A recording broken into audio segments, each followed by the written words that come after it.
भाई लोग कैसे हो? नई एपिसोड आ गई है। कैसा लगा स्पीड भाई का एपिसोड? कैसी है ये बता दो और वीडियो शुरू करते हैं बिना टाइम पास के। हालांकि मादारा को हमेशा से ये पसंद नहीं था कि कोई उसे हुक्म दे, इसलिए उसने नारुतो की बात मानने से इनकार कर दिया और मुड़कर चला गया। नारुतो अकेला खड़ा रह गया। हवा में उसके बाल उड़ रहे थे और उसने बेबस होकर सिर हिलाया। वापस बेस पहुंचकर मादारा ने जल्द ही ब्लैक जेत्सु को ढूंढ लिया। उसने एक हाथ से उसे पकड़कर गुस्से से आंखें फाड़ दी और पूछा, अब बोलो क्या कहना है तुम्हें? इस वक्त ब्लैक जेत्सु को जरा भी अंदाजा नहीं था कि मादारा अब इन्फिनिट त्सुकुयोमी की सच्चाई जान चुका है। वो घबराया हुआ बोला, क्या हुआ मादारा सामा? मादारा का इरादा था कि वो यहीं ब्लैक जेत्सु का अंत कर दे, पर नारुतो की योजना याद आते ही उसने अपना गुस्सा काबू में किया। उसने सुसानो का चक्रा जलाया और उसी के हाथ से ब्लैक जेत्सु को पकड़ लिया। इसके बाद उसने हैंड साइन बनाकर ग्रेट फायर एनाहिलेशन तकनीक छोड़ी, जिससे जमीन आग से भर गई और ब्लैक जेत्सु दर्द से चीख उठा। उसकी चीख सुनकर मादारा का गुस्सा कुछ शांत हुआ। फिर उसने अपने सुसानो की विशाल तलवार से ब्लैक जेत्सु को बीच से 2 हिस्सों में काट डाला। वो ठंडी हंसी हंसते हुए बोला, तुम क्या चालें चल रहे हो? मुझे पहले से पता था, लेकिन ब्लैक जेत्सु कोई साधारण प्राणी नहीं था। इसे पूरी तरह खत्म करना इतना आसान नहीं। कठोर चेतावनी देकर मादारा वहां से चला गया। ब्लैक जेत्सु ने मौका देखते ही खुद को धरती के भीतर समा लिया। वो सोच में पड़ गया, मादारा को आखिर मेरे असली प्लान का पता कैसे चल गया? उसका हजारों साल का सपना, जो अब लगभग पूरा होने वाला था, एक पल में फिर से टूट गया। ये सोचते ही उसका चेहरा गुस्से और निराशा से काला पड़ गया। माँ कागुया को जिंदा करने के लिए उसने आखिरी और सबसे खतरनाक कदम उठाने का फैसला किया, इंद्रा को पुनर्जीवित करना। वो अपने सीक्रेट बेस पहुंचा, जहां उसने इंद्रा की जीवन ऊर्जा निकाली और जमीन पर रीइंकार्नेशन सील बनाना शुरू किया। उसने खुद को 2 भागों में बांट लिया, एक हिस्सा सील के अंदर, दूसरा बाहर रखा। ब्लैक जेत्सु ने तय किया कि वो अपने आधे शरीर को बलिदान करेगा ताकि इंद्रा अपनी सबसे शक्तिशाली अवस्था में पुनर्जीवित हो सके। उसका शरीर एक उत्सुत्सुकी के रूप में इस काम के लिए परफेक्ट था। जिस दिन कागुया फिर जगेगी, वो दिन होगा जब मैं भी दोबारा पूरा हो जाऊंगा। इतना कहते हुए उसने रीइंकार्नेशन सील एक्टिवेट किया और चिल्लाया, सब कुछ माँ के लिए। धूल मिट्टी के बीच से एक नई परछाई उभरने लगी। नारुतो का अगला सबसे भयंकर दुश्मन ओत्सुत्सुकी इंद्रा, युद्ध देवता, आखिरकार दुनिया में लौट आया। जागने के बाद इंद्रा ने अपनी शारिंगन से चारों ओर देखा। वो देखकर ठंडा मुस्कुराया कि सामने अब बड़ा हुआ ब्लैक जेत्सु खड़ा था। उसने ताना मारा, उम्मीद है तुम्हारे पास कोई अच्छा कारण होगा मुझे इस रूप में जिंदा करने का। ब्लैक जेत्सु के मन में उथल पुथल मच गई। आखिर वो इंद्रा का पूर्वज था, पर माँ कागुया के पुनरुत्थान के लिए उसे अब सब सहना था। हजारों सालों से साजिशें बुनते हुए वो जानता था कैसे लोगों को अपने पक्ष में लाना है। उसने इंद्रा को सब कुछ बताया, सदियों से चले आ रहे कर्मों की कहानी और उसके वंशजों की अशुरा की संतानों से लड़ाई। जब इंद्रा ने सुना कि उसके वंशज लगभग मिट चुके हैं, उसकी शारिंगन ठंडी और क्रोधित चमक से जल उठी। मौका देखते हुए ब्लैक जेत्सु बोला, अगर इन्फिनिट त्सुकुयोमी पूरा हो गया तो तुम उस गलत चक्र को तोड़ सकोगे जो सेज ऑफ 6 पाथ्स और अशुरा ने बनाया था। बस इन्फिनिट त्सुकुयोमी पूरा हो जाए तो हम 6 मार्गों के आरष्य और अशुरा द्वारा बनाए गए उस गलत चक्र को हमेशा के लिए खत्म कर सकेंगे। इंद्रा ने सिर झुकाते हुए माना कि ब्लैक जेत्सु की बात सही है। ये सच में इस दुनिया के कर्म और भाग्य को काटने का सबसे सीधा तरीका था। लेकिन उसने ठंडे स्वर में कहा, सिर्फ इस एंडोटेंसे वाले शरीर के साथ मैं ये सब कैसे कर सकता हूँ? ब्लैक जेत्सु मुस्कुराया और बोला, इसकी चिंता मत करो, तुम्हारे पिछले 2 पुनर्जन्म इस वक्त इस दुनिया में जिंदा हैं और दोनों ने रिनेगन जगाया हुआ है। बस हमें उनमें से किसी एक को ढूंढना है जो रिने टेंसे का इस्तेमाल कर सके, तभी तुम असली मायनों में पुनर्जीवित हो सकोगे। इंद्रा ने कुछ पल आंखें बंद रखी, फिर धीरे से खोली और एक दिशा में नजर डालते हुए बोला, तो चलो सबसे पास वाले से ही शुरू करते हैं। उस समय उसके सबसे पास था सास्के, जो इस वक्त किसी पुराने खंडहर जैसे महल में ओत्सुत्सुकी के बारे में जानकारी तलाश रहा था। अचानक उसके सामने ब्लैक जेत्सु और इंद्रा प्रकट हो गए। सास्के ने सामने खड़े उस अजनबी को देखा जिसके कपड़े इस युग से बिल्कुल मेल नहीं खाते थे और ठंडी आवाज में पूछा, ये कौन है? ब्लैक जेत्सु मुस्कुराते हुए बोला, क्या तुम अपने ही पूर्वज को नहीं पहचानते सास्के? सास्के ने ध्यान से इंद्रा को देखा, उसका एंडोटेंसे शरीर और वो चमकती शारिंगन आंखें। उसके मन में एक अजीब सी अशुभ भावना उठी। ब्लैक जेत्सु जोर से हंस पड़ा और बोला, हाँ ये हैं ओत्सुत्सुकी इंद्रा। सास्के की पुतलियां अचानक कांप उठी। इंद्रा आगे बढ़ा और शांत आवाज में बोला, कुछ कारणों से मृत्यु से पहले मैंने अपना चक्र इस दुनिया में घूमने के लिए छोड़ा था और तुम्हारा मेरा पुनर्जन्म होना ये साबित करता है कि तुम में मेरे जैसे ही कुछ गुण मौजूद हैं। वो आगे बोला, इसलिए मुझे तुम्हारे साथ ईमानदार रहना चाहिए। लेकिन सास्के ने उसे बीच में ही रोक दिया। उसकी आंखें ठंडी हो गईं। तुम चाहते क्या हो? इंद्रा ने गंभीरता से कहा, अपने रिनेगन का इस्तेमाल करो और रिने टेंसे से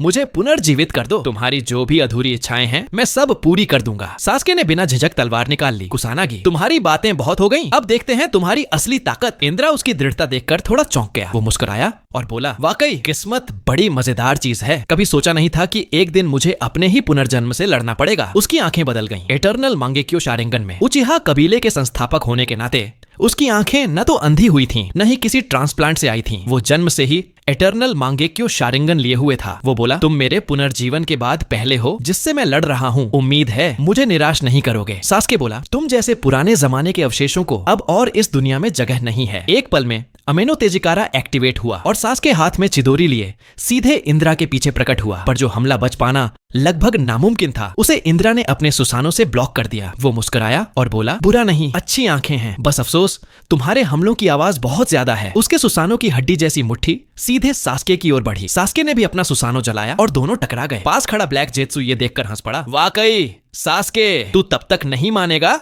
जब तक अपनी कब्र खुद नहीं खोद लेता। इतना कहते ही इंद्रा का सुसानो और भी शक्तिशाली रूप में विकसित हुआ, पूरी तरह से फुल बॉडी सुसानो में। सास्के ने भी अपना फुल बॉडी सुसानो एक्टिवेट कर लिया। दोनों विशाल योद्धा एक दूसरे से भिड़ गए।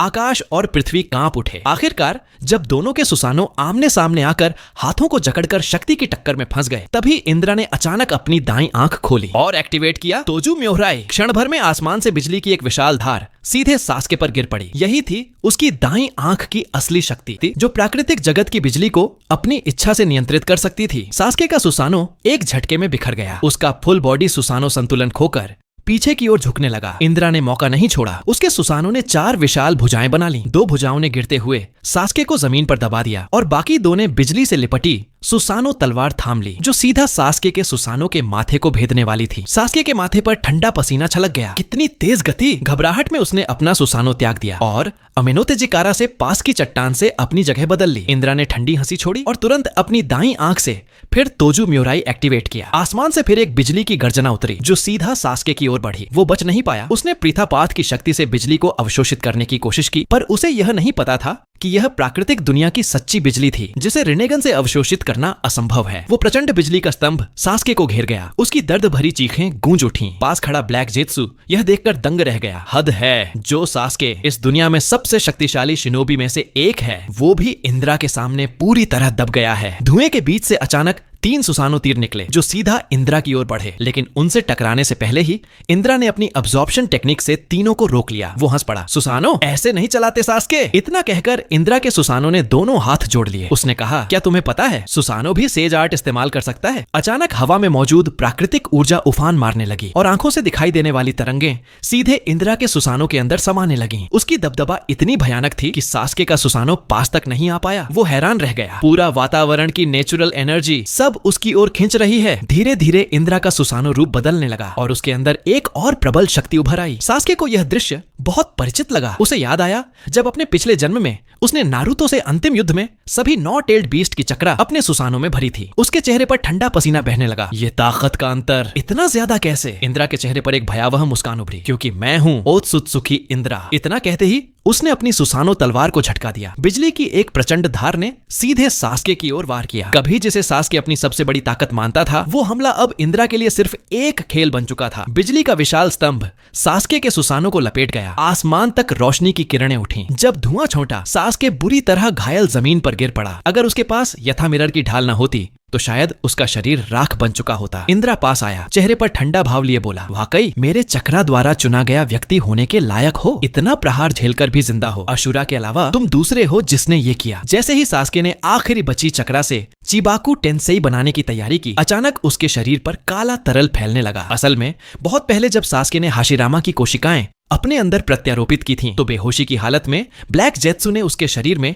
एक ब्लैक सीड लगा दिया था। सास्के की आंखें कांप उठीं। रिनेगन होने के बावजूद मैं इसे महसूस तक नहीं कर पाया। यह इसीलिए था क्योंकि उसका रिनेगन अभी भी अधूरा था। उसमें 6 गोजुमा नहीं थे और वह ब्लैक जेत्सु की इन यांग रिलीज को देख पाने की शक्ति नहीं रखता था। धीरे धीरे वह काला पदार्थ पूरे सास्के के शरीर को ढकने लगा। जैसे ही ब्लैक जेत्सु ने पूरी तरह से सास्के को ढक लिया, सास्के के चेहरे पर एक गहरी अफसोस की झलक आई। वह धीमी आवाज में बोला, नारुतो, माफ करना, लगता है इस बार भी मैं तुमसे पहले जा रहा हूँ। उसी समय नारुतो पहले ही प्राकृतिक ऊर्जा की भयंकर हलचल महसूस कर चुका था। एक ऐसे शख्स के तौर पर जो सेज मोड में निपुण था, वह तुरंत समझ गया कि ऊपर आसमान में जो हलचल हुई है वो किसी बहुत बड़े संघर्ष का नतीजा है। इसलिए वह तेजी से उसी दिशा में दौड़ पड़ा। इधर ब्लैक जेत्सु ने सास्के को पूरी तरह नियंत्रित कर लिया था और उसके शरीर का उपयोग करते हुए रिने टेंसेई शुरू किया। एक तेज पीली रोशनी पूरे खंडहर में फैल गई और इसके साथ ही इंद्र आखिरकार पूरी तरह जीवित हो गया। रिने टेंसे पूरा करने के बाद सास्के के बाल बर्फ जैसे सफेद हो गए और उसकी जीवन शक्ति तेजी से क्षीण होने लगी। ब्लैक जेत्सु तुरंत आगे बढ़ा। वह सास्के की रिनेगन निकालने वाला था क्योंकि उसे जुब्बी को नियंत्रित करने